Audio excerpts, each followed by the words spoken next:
ปวกเป็นปัญหาที่ก่อให้เกิดความเสียหายให้กับบ้านเรือนรวมไปถึงเฟอร์นิเจอร์ที่อยู่ภายในเรือนด้วยความมุ่งมั่นเพื่อแก้ไขปัญหาปวกจากบริษัทเซลวูดเคมีคอนจำกัดมหาชนขอแนะนำเทลเมกทริกโฟมเพื่อช่วยในการป้องกันและกำจัดปวกได้อย่างมีประสิทธิภาพ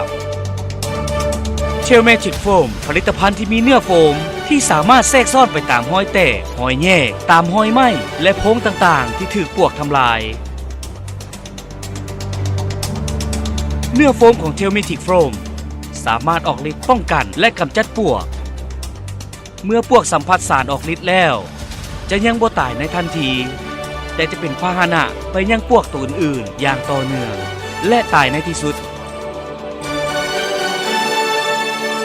มาเบิ่งการเฮ็ดเวียกของเทลเมจิกโฟมโดยคุณสมบัติของโฟมที่สามารถแทรกซึมเข้าไปในโพรงหรือเนื้อไหม้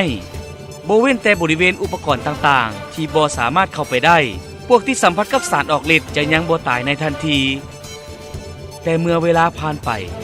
พวกจึงค่อยตายลงจนตายทั้งหมดกำลังขยายตัวของโฟมขยายเต็มที่ได้ถึง11ลิตร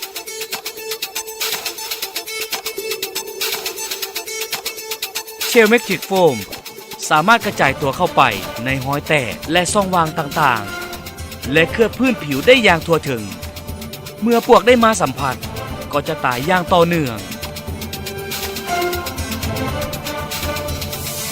เทลมิกทริกโฟมปกป้องเนื้อของทานให้ปลอดภัยจากปวกและแมงไหม้